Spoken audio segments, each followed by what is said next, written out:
Well, okay. As folks come on in the room, good morning, everyone. Hope you all are well on this Thursday, March 20th. Thank you all for joining us this morning. We are going to get started. Thank you. Good morning, Sandra. That lets me know that you all can hear us. So thank you all for joining. So thank you for joining us today for this pivotal conversation. Before we begin, I want to note that we will be at some point taking on questions from the virtual audience today. So please submit your questions through the chat function. It's important that you put to everyone rather than the host and panelists, because my team will be monitoring the chat for those questions. So make sure that they go to everyone so that we can see them. I will provide a little bit of context this morning to be able to set the stage, and then I will welcome in our esteemed panelist. As a reminder, our objectives for this meeting for the planning has been to develop a Northside community development plan that represents a unique opportunity to shape North Minneapolis's future while honoring all that is happening. Our goal is to create a sustainable community-driven revitalization strategy that will establish a blueprint for thoughtful residential and commercial development, foster the economic growth that support existing business while attracting new opportunities, develop targeted education and career-focused initiatives, and ensure new investment benefits current residents and prevents displacement. The 6 pillars that are emerging for this work are thriving corridors and nodes, cradle to career learning, new industries and jobs, diverse housing options, health, wellness, and safety, and then an engaged and accountable leadership. I am thrilled that the roughly 70 folks who have joined already and more to come have joined forces with us to build this comprehensive community development plan. Many of you know that we started these conversations in December of last year. We've been running fast pace, and we've had wonderful community participation from businesses, neighborhood associations, residents, nonprofits, and others. As we approach the final stages of this blueprint, one critical theme has emerged again and again, and that is access to capital. And so today it is my distinct privilege to welcome 2 visionary leaders who are reshaping Minnesota's investment landscape. Tonya Allen, president of the McKnight Foundation and board chair of the Groundbreak Coalition, and Greg Cunningham, Senior Executive Vice President and Chief Diversity Officer at U.S. Bank. Welcome to the both of you. They are here to discuss how their groundbreaking work can help fuel our collective vision of Northside Forward. This conversation will take us beyond theories to explore concrete investment pathways that can drive North Minneapolis's economic and social renaissance. We'll examine the essential partnership between private sector power and philanthropic commitment in creating place-based transformative work. So let us get started. Welcome, Tonya and Greg. How are the both of you this morning? Fantastic. Thanks for having us. I'm on a panel with you and Tonya, man. It's nothing but glorious. Great. Well, to be here. Well, thank you both for saying yes to the conversation and recognizing the importance of having this dialogue. So just as we get started this morning, I would love for both of you to really talk about, Tonya, you talking about what is Groundbreak. I know many people have heard about it within community, but it will be a lot of folks in a wider setting hearing about the initiative.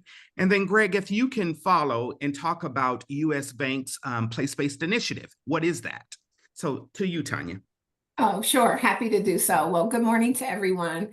Groundbreak, in my opinion, is a once-in-a-lifetime opportunity to reshape capital to make it work for aspiring wealth builders, those who want to buy homes, grow their businesses, or develop commercial properties in their neighborhoods like the North Side. It's about recognizing that there are groups of people and their families, especially Black folks, who haven't had the opportunity to build generational wealth. And it's about ensuring that the institutions who hold capital, like banks, insurance company, corporations, foundations, government, and nonprofits, that we rewrite our rules to make the systems work for those who have been traditionally excluded. So Groundbreak really offers those who have positioned themselves to own, buy, and build assets more equity so that they have greater ownership stake in their properties, like greater down payment assistance or in greater investments in their businesses or in development projects. We try to make sure that these people have the best lending terms so that they aren't taken advantage of by any kind of lending or predatory situation. And that they also have guarantees and patient capital when the deal requires personal assets that they might not have access to, or that there are multiple forms of capital that are needed to make it happen. So we have all seen when people have tried to put deals together, they need multiple capital stacks. They might get one or two of them together. They can't get the third or the fourth. And then people say, what happened to that project? So Groundbreak is really designed to try and meet all of those needs. It's not a silver bullet in any form or fashion. It's not going to solve all the problems. But what it tries to do is to say, if people have vision, if they have ambition to build wealth, to build their communities, to build their neighborhoods, to build the future for their families, that we want to create the capital systems that's going to meet them at the intersection of that ambition. And so that's what we're attempting to do through Groundbreak. Wonderful. To you, Greg. Thanks, Adair. Good morning, everybody. And I just want to say how much I appreciate, Tonya, your description of Groundbreak, and offer my thanks to all that you've brought to it. Your leadership is so important. U.S. Bank's place-based initiative, it's a really simple idea. And the idea behind it is that in order to drive outcomes, and when I talk about outcomes is I mean the intersection of outcomes for community, but outcomes to our business results as well. This is a business initiative for us, Adair. Make no mistake about it, when we think about why and how we invest in communities, it's because when communities are suffering, it's bad for everybody. It's not only bad for the people who live in those communities, but it's also bad for business, and it's bad for the economy as a whole. And so fundamentally, our place-based initiative is an attempt to bring the entire bank to help solve these problems and bring together issues that are important to the community and issues that are important to corporations. Where I see the best results happening, it's when communities and large businesses are working together to help solve many of these dilemmas and drive outcomes. Place-based is a way for us to concentrate resources across the entire bank. So not just philanthropy. It's how do we make corporate development investments? How do we get the business lines to think about the consumer opportunities? How do we design products and services that meet the needs of the residents who live in those communities? So place-based is concentrated investment in a concentrated geography over time. We applied this methodology to the Pullman neighborhood in Chicago some years ago, and over a 10-year period, Adair, the results were very clear, and the outcomes were staggering. And when I talk about the results, I talk about increased job opportunities. We talk about crime rates going down, graduation rates going up. All of those metrics were very clear.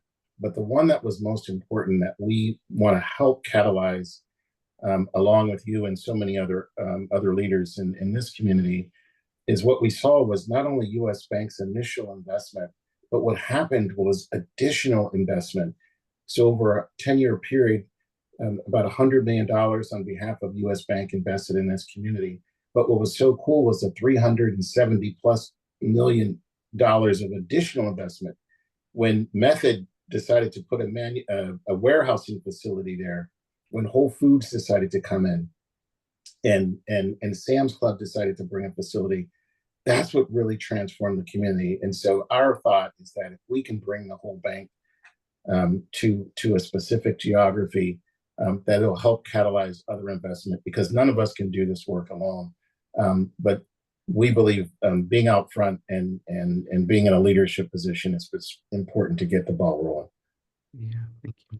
So both of you are describing really the efforts that you've been leading as leverage, as an opportunity to think about catalytic investments, not only from the capital that we've already been able to aggregate, but other investments to come. So Tonya, I'm wondering, as you've talked about redesigning and restructuring capital, can you just name some of those big goals that Groundbreak's trying to accomplish over the next decade? Yeah. So can I also just share one other Please. thing? Because I think it's important just for context. So part of the impetus around Groundbreak that I didn't share before was that, at post George Floyd's murder, one of the things that I heard when I first got to town was like people were saying, like, I said, how can we help? And what people said was like, oh, we need to, repair, rebuild, reimagine what the Twin Cities are going to look like. And some people said to me, well, we're going to work on rebuild and we're going to work on repairing and rebuilding. Why don't you work on reimagining? And so I was like, okay, I'm happy to do that. So we help support some of our partners and community to start doing that. And as soon as they started to reimagine, it dawned on me, we are setting them up. Like, so essentially, it was a setup. It was like we were basically saying, go imagine what you want in your community. And with a plan, an imagination, there comes a plan. And with a plan comes money or resources. And so if there wasn't a plan coming with the resources, then there was a setup. And so part of what Groundbreak was fundamentally about was saying like people ought to be reimagining, people ought to be making plans. So if we know that our communities are never without imagination and without plans, how do we start building the system that will always meet them at that point? And so that's really what Groundbreak is about. And so it's about trying to build that system when people are ready that they can meet it. So that's why it's so exciting to be at this kind of like point where the North Side is saying like, we're ready to pull all this together and execute. Because you've done so many things already, and now it's like aggregating and pulling them together and everybody moving in the same direction. So now how do you move this together? And I think that it helps align and move forward what Groundbreak is trying to do, which is essentially looking at when we look at the landscape of Minnesota and the Twin Cities in particular, we already know that there are pretty significant racial wealth gaps in our community.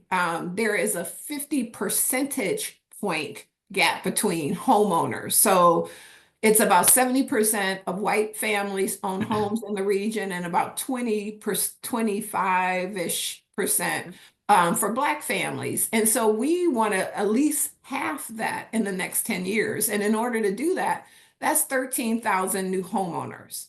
And we think that that will require us to get in about 1,000, at least about over 1,000 new homeowners a year. Well, that's almost 7 times more Black homeowners right now than we get every year. And so we're talking about scaling what we're already doing. We know that there is good work that's already happening in the Twin Cities with partners who are already doing these fantastic things, but they too don't have access to the capital. So how are we helping to scale that good work? So that's what Groundbreak is trying to do. We're also trying to get to 8,000 new or growing businesses to be 5,000 new businesses with 8,000 employees, because we know that there are lots of resources that support new businesses of color. But what ends up happening is that when you get to that place where you actually want to grow, the capital kind of dries up. So we want to be able to be that growth capital so that you can grow, hire your cousins, whoever you want to hire. But we know that when you start growing and hiring people, then you're more likely to be sustainable and you're going to have the systems that you need in the long run. And then we want to be able to support about 150 commercial development projects across the 10 years in communities where people live and want to see commerce thrive. And the reason it's 150 is one, we have only so much resource, but two, we think that that's the tipping point. That if we can get certain amount of commercial activity moving in those spaces, that the market will then take over, and then you will have more resource coming into community, and then that we will start to see other people making those investments. But first, we want to make sure that the people who live in those places are owners of that kind of activity, so that they are displaced not just from living there, but displaced from the wealth that's created there. Yeah. Thank you. So what I just want to repeat some of those numbers so that people on the call can make sure that they heard those. So just rattle off the big goals again. 13,000 new homeowners. Yep. 5,000 growth, 5,000 new businesses who are growing, and then 1,500. Wait, 100. I don't know. I done got lost in my own numbers. Something about. I think it's 150 new 50 commercial development projects. commercial development projects over the decade. So Yes. big goals, Yes. really. And you lifted up something that has been really important as part of this conversation, in that as we've been doing this work, we looked at a lot of different plans. We've looked at plans that we've done collectively as a community. And then frankly, it just come down to this, that we are not short on imagination. We're not short on dreams and goals for our families and our communities, but who is going to be able to align the capital to make those dreams happen? And so it is just a lack of opportunity that exists. It's not a lack of ideas. It's not a lack of leaders. And so I have been telling the group, and we've been standing, and this feels like the moment. It feels like the moment that we've both been able to get private sector leaders, philanthropy, community-based community members, all in alignment and saying, this is where we're going and this is how we're going to be able to get there. So thank you for lifting that up. Greg, over to you. Can you talk about what drew U.S. Bank? U.S. Bank is a hometown, it's a hometown business. Yes. So what drew it to select North Minneapolis for its place-based wealth building strategies? And kind of how does this align with the bank's broader goals? I think you just touched on it, Adair. I mean, it's home, right? We, in the wake of George Floyd's murder and all the things that were happening, one of the things I heard, when many of our branches were damaged shortly after that, I think a lot of community felt like U.S. Bank would do what a lot of big companies did, and that was leave community. And one of the first conversations we had was, we're not going anywhere. This is our home. We're staying in these communities, and we're going to ensure that these branches and these retail presences that we have, that they're some of the nicest branches we have in the country. So we're going to make sure that we signal to the community that we're not leaving. So first and foremost, Adair, it's home. But secondly, many of the statistics that Tonya shared, we know that North Minneapolis is a community with incredibly rich history and legacy and culture, and is a jewel in this region and has a story. Last year, Adair, we celebrated the 100th anniversary of the Harlem Renaissance, and we leaned into that because I felt like it was important for us to tell that story, because what people should remember about the Harlem Renaissance is it wasn't about Harlem at all. It wasn't about a place. It was about a people declaring and demanding that we saw their humanity, and that we saw them as artists and poets and musicians, and they saw our beauty and they saw our brilliance. And to me, I want to bring and have the bank be a catalyst to bring that same sense of brilliance and culture and pride back to North Minneapolis so that everyone is proud of what North Minneapolis is as a vibrant and thriving community. And so for us, it's a larger ambition. It's not even an ambition. I hate using the word ambition. It's more of an aspiration, because aspiration is more about a collective vision. It's about a shared vision. And as I said before, I think what I'm so excited about and agree with you in terms of like, this is the moment, is I do think work that you and others in the forum is doing to bring community and business together. I think we have to have much more transparency about the challenges that each one of us are facing as we're making decisions going forward. It's important for business to say to community, look, these are the things that we are faced with in our business. Here are the challenges I'm faced with. We want to support you. We're not going anywhere.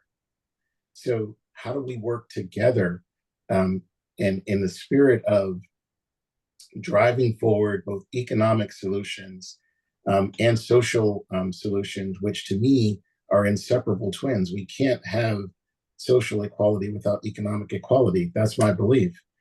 And I think we've got to, in that spirit, just create forums where businesses and communities can have more dialogue and we can work together intentionally towards solving some of these problems. So it's a long-winded way of saying, Adair, it's an opportunity right in our backyard.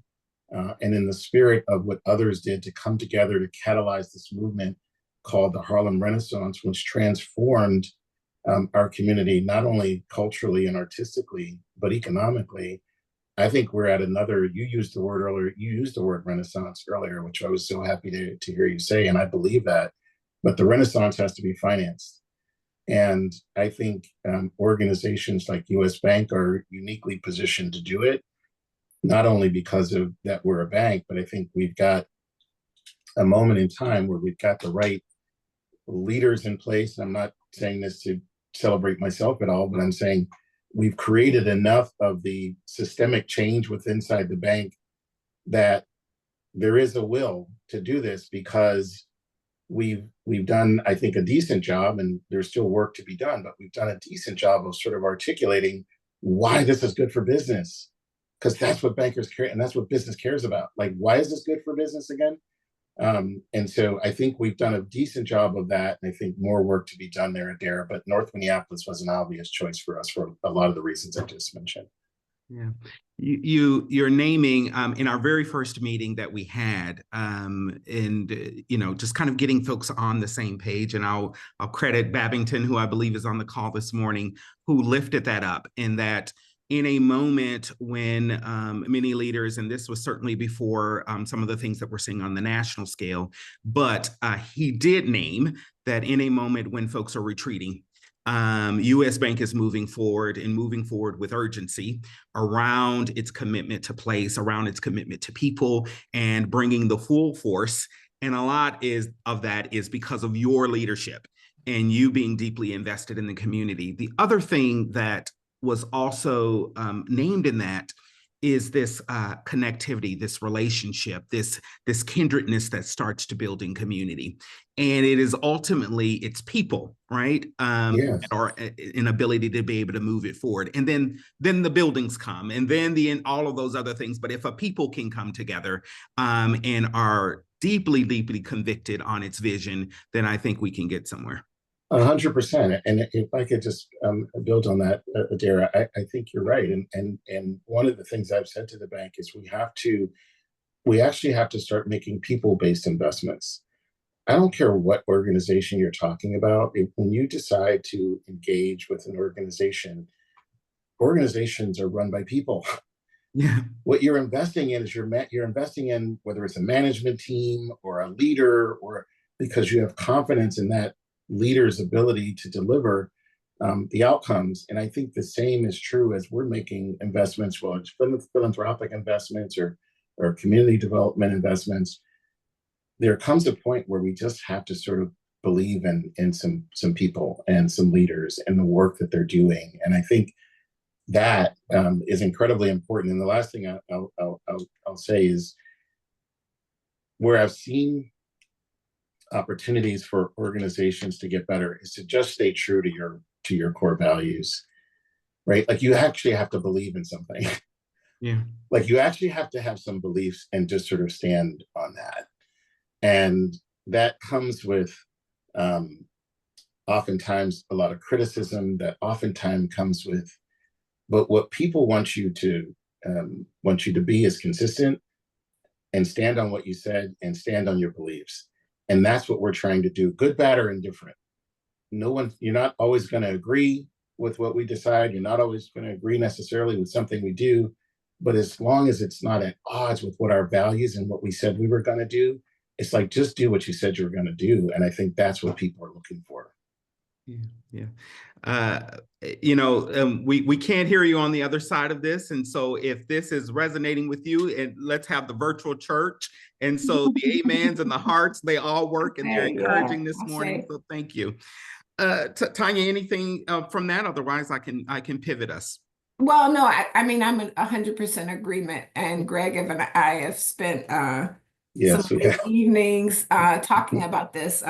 Listen, we know we're in an environment right now that wants to tell us that we're not valuable, that wants to tell us what we should think, what we should believe. And they want to almost scare us and scare companies, scare businesses into believing that we don't have a First Amendment right. And we do have a First Amendment right. And I just feel like if I'm going to fail, it's going to be a principle fail. We're going to stand on our principles. You cannot erase us. You cannot erase our history. You cannot erase our contribution. You cannot erase us from the future. And so we're going to stand proudly on what we're trying to create. I think even when we were trying to do Groundbreak in the beginning, people were saying like, well, it looks like everybody is already here. Why are you trying to create this? And it's like, because do you know this country? It ain't gonna always be like this. You have to create what you know you will need in the future. And you have to be able to be willing to stand there. And you have to have leaders who are going to be in these institutions and understand the importance of why you are in these institutions. We're not here for representation. We're here to change shit. Right? If you're not here to do that, then don't be here. And so that's how I feel about it. I don't really have anything else to say. I am fired up. I feel good. Like, let's go. There is a reason why, all things happen for a reason. And the steps have been ordered. And there's a reason why we are here together at this moment in this time. And it is because of our deep conviction and our ability to be able to move the work. Yes. And a principled fails. And that is one of the things that is standing. And in the face of adversity, we are going to stare it down and we're going to move forward collectively as a people. So, Greg, you mentioned earlier about Pullman and Chicago's neighborhood. And so can you share some of the insights from that initiative in Pullman around the work that you all did? You kind of alluded a little bit to that earlier, but just giving people a sense of how the bank went into the Pullman neighborhood. It was community driven. You all didn't come in with hubris and saying, here's what you need. You came in and simply with a lot of humility and asked the questions that was able to transform that neighborhood. Talk a little bit about that. Yeah, it was interesting because it started out, Adair, in a really sort of a transactional way. It started out as a land acquisition because we were looking to build a branch in the community. And when we acquired the land to build the branch, we discovered that, oh, by the way, it came with a significant footprint of land that we hadn't anticipated. And so we were faced with this decision: what are we going to do with all this land? And so we wanted to donate the land back to the community, but we know how that goes. We also didn't want to cause more complications by just sort of not being thoughtful about how we went about doing that. So to say we partnered with communities is not telling the full part of the story, because the sharper focus was we actually had to create what you already are doing with the forum. We had to create that in Pullman. Like, we actually had to create an organization that was able to catalyze and bring community to the table and sort of organize all this for us. So we helped stand up an organization called the Chicago Neighborhood Authority. And that was really the catalyst for us having dialogue with community, Adair, and really helping us think through how we could be most useful to create the economic vitality. And one of the things I will say, it's more indicative of how we approached it. Some of you who've known me a long time know my background was really in storytelling and brand and doing a lot of work for another company here in the Twin Cities. But when we started thinking about how we wanted to do this, we were talking about creating this video because we wanted to express to people how we wanted to approach it. And what we did is we gave this kid, I'll never forget him. He was 12 years old. His name was Jalen. And we said, Jalen, we want to give you the camera and we want you to take us through your neighborhood. And the reason I did that, Adair, is because typically in these communities is we see these communities as deficit communities. Yeah. But those of us who were born and grew up in these communities, it's asset rich to us. Like it is, we see it very differently than maybe others see our community. And so what Jalen did is took us on this tour of his community, which really articulated the asset richness and the cultural richness of the community and the opportunity of the community. And that really opened the eyes of people at the bank for me, because now they saw it differently. They were like, oh, wow, like I didn't realize, you know what I mean? Where typically these are drive-by communities for them. Now they understood sort of the asset richness of it. And I think that same approach, when Tonya talked about the commercial real estate goals that Groundbreak has, like I'm so excited. And I did want to just sort of share a couple of specific things we're doing, because I think it's important for people listening to understand that we are at the tactical level of starting to really drive specific initiatives in North Minneapolis. And one of them that I'm so proud of is the commercial real estate fund that Neon is doing, and we're providing some very early financing to help them with real estate developers, emerging developers in North Minneapolis. And it's really, really early stage funding that they're providing to these developers that I think will go a long way to sort of catalyze and give evidence to how we want to approach it. This is not about US Bank coming in with a vision. It is about the vision of the community. And, as we said before, you talked about it in the context of a renaissance, but I do feel like, again, that the renaissance has to be financed. And so our job is to really be an enabler of initiatives like this and others, which I'll talk about. But I'm really excited about that commercial real estate fund. I'm really excited about the work we're doing in home ownership with our Access Home initiative, where we have a lending product that actually allows us to expand the credit box to get more people to qualify for mortgage loans, and it's called a special purpose credit program. So it's approved by the regulators and really gives us an opportunity to do that. I'm thrilled by our Access Business initiatives. Many of you on the call probably know Tim Farrow, who operates out of our West Broadway branch, who's really being that bridge between small businesses and the bank. And again, back to this notion of access to capital, one of the most important aspects of that program is also a special purpose credit program, which allows us to expand the credit box for entrepreneurs. And so those are the kinds of things, Adair, that really were sparked in some ways by the work that we did in Pullman. But I think they're becoming much more refined, more focused, and much more intentional in the work that we're doing here in Minneapolis and will do beyond. Yeah. We have more capabilities, more capacity now, a better understanding of some of the issues. And so that refinement is absolutely important. And thank you. And I think it's important to note that a lot of folks on this call will know that US Bank is just not showing up right now, right? That it's been in community. It's, to your point, been funding some of the work. A lot of the new things that are happening in the community is because the bank has already made some investments. And so this is an opportunity to grow and scale that. So Tonya, where are we at in Groundbreak's evolution, right? We've gotten some capital. Where are we at in the deployment of that? Yeah, so we are about to announce all of the funds are going to be up and running, I think in a couple of months by May. is what so we'll be launching in May. But we have executed some of these funds. So we have done pilots over the last couple of years, over the last year really, to see if they work, to make sure that we know if what these systems that have been community designed alongside these financial institutions, to make sure that they actually work. So we've seen that they do work.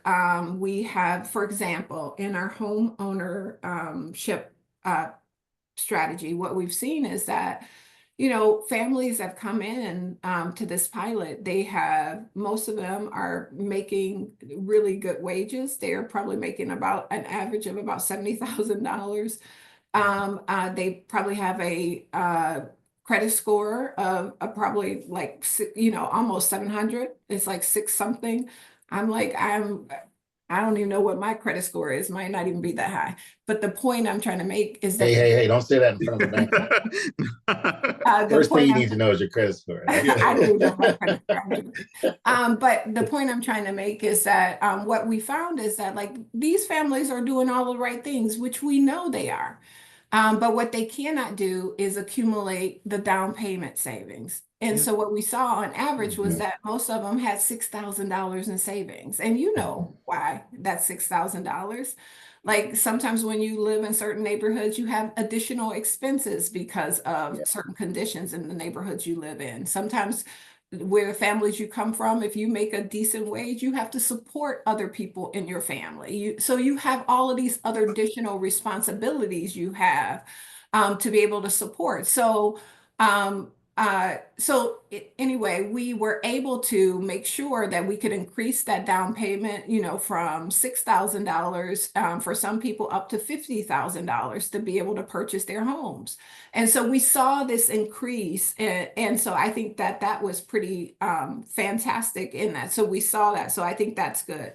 Now I think what we're looking for as we try and open up these funds come May, and make sure that families can access them if they want to be wealth builders in terms of home buyers, if they want to be wealth builders in terms of their starting their businesses, growing their business, or doing development projects come May. They can access all of those projects. We have systems in place where you can work with organizations who are already in the community, who are already doing this work, who can help you facilitate and walk through these systems. So all of that will be accessible via our website, so you can be able to access that. The second thing I would say is I think we're looking for big opportunities to be able to partner. And so this is one of those opportunities.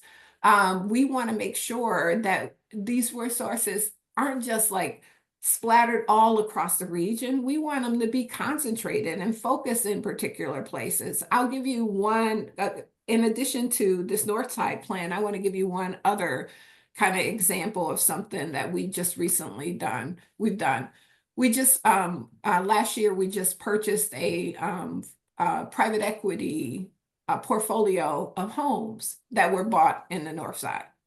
So you remember 2008, when basically these private equity players came through our communities, not just in Minneapolis, but all across the country, when families, after they had gone through predatory lending and their mortgages escalated, these companies came through, bought out all of their properties when they were at their most vulnerable states. They bought them out, and then they purchased them, and then they started renting them to families. They didn't take care of that property. And then, there were community members that basically targeted these private equity players and said, like, this is inappropriate. You're not investing in our community. So, with A.G. Ellison's help in community advocacy, they put those properties on the market. We were able to help them buy those properties. So we bought the properties. Now they're actually being repaired, improved. They're going to be put back on the market. They're going to be sold to families in that community who want to buy those homes. So they're going to be high quality properties again. People will be able to buy them at a reasonable rate, that you're not going to see like this false inflationary cost that's added to them. so that people will be able to build wealth, be able to stay in their neighborhood. So those are kind of things that we're going to be looking for. We're going to be looking for things like, how do we, if we know that there's a commercial district that wants to be thriving and active, how might we work with that district, work with that city, to who is interested in helping businesses pay rent in that district, like do it as a competition. I don't care how you do it, but how do we match our money to theirs so that we actually land people in those places, so that we create the thriving, the density, the discipline? How do people, how might cities think about using TIFs? So that we do tax capture of that property, so that when that property gains value between now and then, the value of that gain actually gets reinvested in community, so that the people who have been there actually benefit from it. So we're trying to use not just our capital to help the wealth builders use that to grow their wealth, but how do we use that to push people or help people see that there are other ways that they can act and behave in a way that actually grows community wealth, right? Like I'm a big believer, like we want people individually to have wealth, but we want our communities to have wealth, like that. Yeah. They need to go hand in hand, because Yeah. this isn't about like we get it and somebody else doesn't get it. No, we all can get some, and we can all grow it together. And that's the aim, I think, for Groundbreak, is this figure out like, how do we use this unique capital tool, this unique capital platform, to be able to drive change in a way that it has not been able to be driven before. Because, people move when they see money. They see, and it's particularly when it's flexible in a way that they haven't been able to have that flexibility in previous situations. Yeah. The abundant mindset, that's what I heard, right? And that we all can be well, right? We all can be wealthy. I think we take that. I loved all of the things that you mentioned. And as you were saying those things, I was also saying, how do we amplify it? How do we let people know that these things are actually happening, and creating the pathways for that narrative and storytelling, the creativity and innovation that's emerging? I'm hearing, big risks, frankly, but big bets, to be able to move, an opportunity to take leaps against some of these entrenched disparities, that we're not going to incrementally get there, right? It is an opportunity to take some really, really big, bold leaps. And so, the North Side is coming together, right? We are coming together with that plan. And I am hearing this is the right time to be developing that plan, to be putting it out on the market, to be aligned as a community, because we have the institutions and some resources that are going to come in and champion those visions forward. Am I on the right path? Is that what I'm hearing? Yes. Yes. You're definitely hearing that. Yeah. And I definitely think you're hearing take risk. I do think we have to. I mean, I'm a big believer that you have to take risk. You have to try and do some, a lot of times we have failed at things, and we have a long memory in our history, in our communities. We have long memories. Like, we tried that before, it didn't work. Yes, we tried that before. It didn't work for a reason. What was that reason? What was that circumstance that didn't allow for it to work? Do we have a different circumstance? Can we solve for that reason that actually now will allow that idea to work? Or can we add a little extra special sauce to it now that will actually allow it for it to work? Can we get more people behind the idea that actually gives it momentum so now it can work? I think we have to just actually, band together. Like, I think we cannot, in this particular time, underestimate our ability for collective power. Collective power actually moves the needle, is what I would say. I'm a big believer in collective power. I like that a lot, Tonya. And what I would add to it, Adair, is I think there were a couple of things I'd like to pull on, because I think what we need, in addition to banding together, is we need to have a different set of accountabilities, right? And when I think about accountability, I mean accountability to certainly hold businesses accountable for partnership and support. And there's a level of partnership that's required that I don't think we've gotten to yet, where I have this saying I always like to say, what people don't want a bank, they want a banker. Mhm. Like there's a difference. What they want is, and what most people want, whether you're an entrepreneur or just opening a checking account, whatever it is you want somebody who understands your situation. You want somebody who understands, who's going to meet you where you are and will grow with you.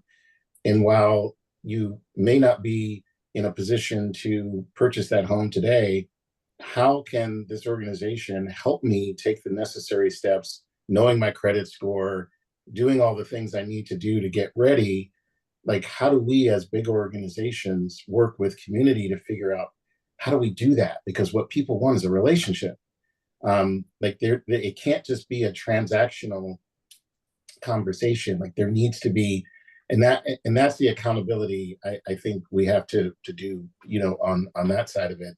And then the banding together is we also have to hold ourselves accountable in community to say when something doesn't work, it didn't work. Like we need to be able to say that. Like, let's not keep trying to do the same stuff that didn't work harder. Like we actually are going to need new strategies. We're going to need different thinking. We're going to have to place some bets on some other folks sometimes who may not have always had, who had voice, who might have that idea, Tonya, that you talked about, but haven't had the access to the corridors, and haven't had access to the organizations to fund those. So we actually have to hold ourselves accountable to make sure we're creating access for other viewpoints and other ideas within our own framework as well. Yeah, I love that. So, we're coming up, and I want to make sure that the audience gets an opportunity to certainly ask questions that you have. As a reminder, click the everyone button and type your questions in. We'll probably take a couple from the audience. And as people think through the things that they want to ask the panelists, I will ask, and I love this thing around accountability. And one of the values of the forum, and that I think is really important, is benevolent accountability, right? That you can hold people accountable, but it's with the kindness and the care, and we must demonstrate that at every level.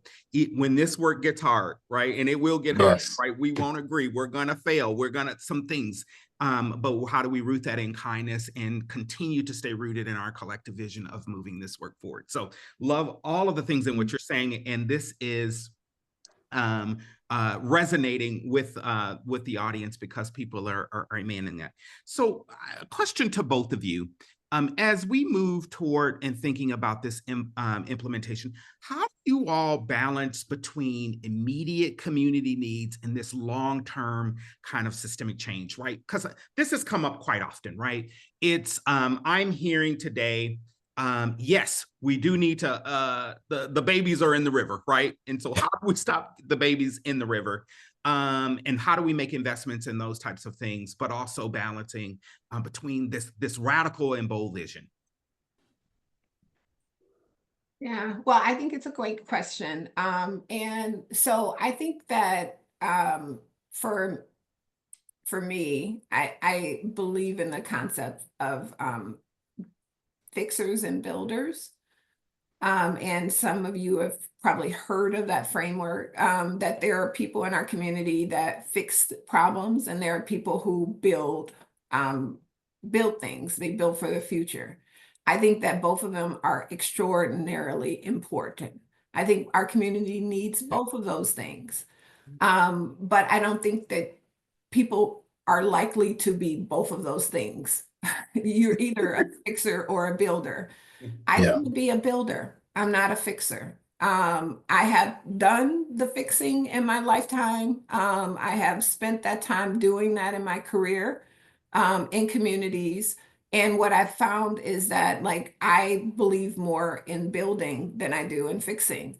And it doesn't mean that I don't care about the things that are most immediate. Like, of course I do. I invest in those things, but I tend to invest more in the things that are building, things that are going to help us create the future that we desire. And I think that government usually does the things that are about fixing. And I don't think they do a particularly fantastic job, but I don't think philanthropy does either when it comes to fixing. But I do think that when you have flexible, in some ways, free resource, like not free, unencumbered resource Yep. is probably the better Yep. word.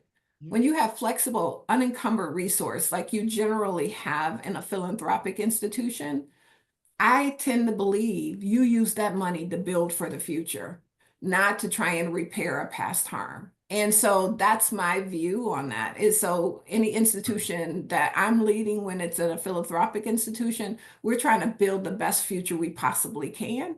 And we're trying to take as much lessons as we possibly can about what it takes to build that future. And so it's a hard question, right? Yeah. Because none of us are heartless. None of us don't see the realities of what's happening in real life, in our communities, with our children, with our babies, with our seniors. Like I see it, we all see it all. We know it.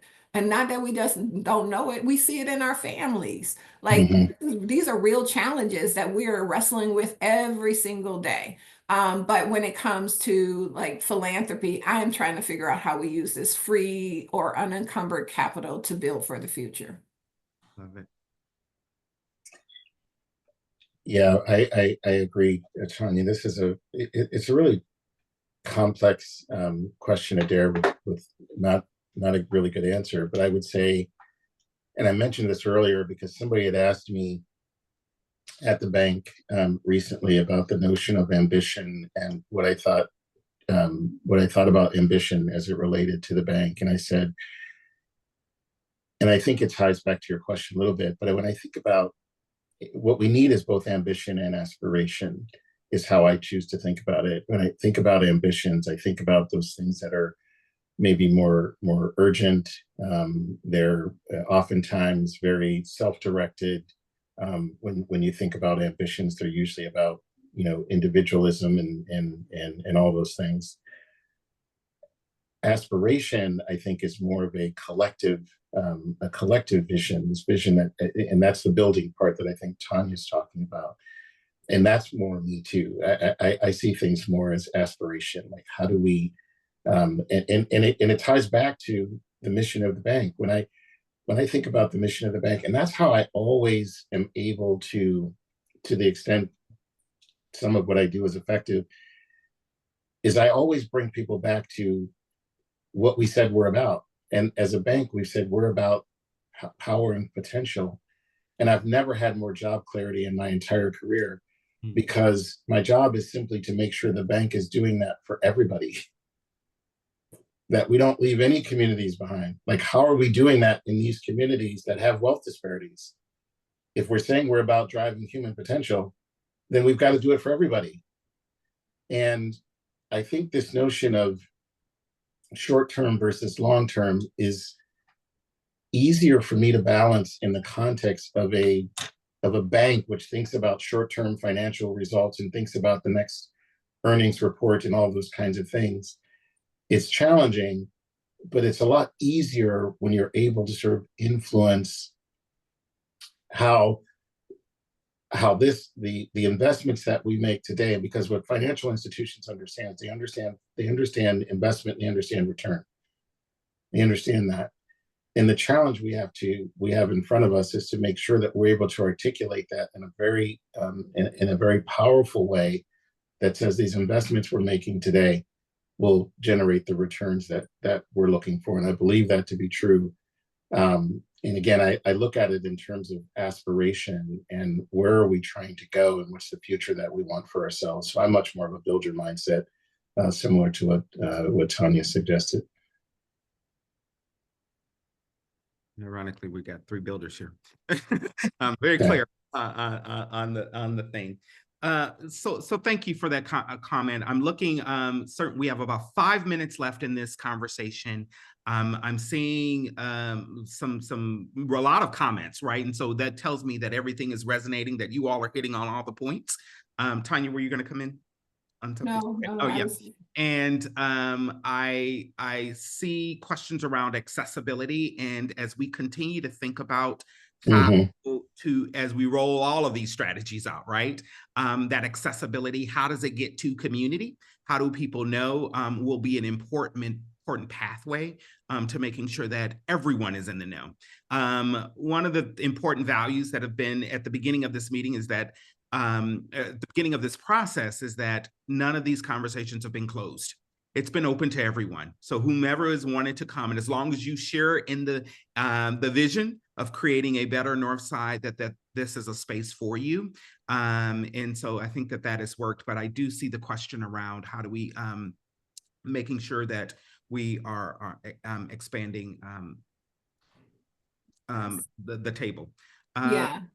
Please. Well, I saw one about like how do you make sure that regular citizens, regular folks in the neighborhood get access to it. So part of what we've tried to do with Groundbreak is to say, like, who are the most reliable on the ground organizations to be our partners? And so we are relying on our partners, our origination partners, to be those organizations that get to the ground, to be able to get to community members.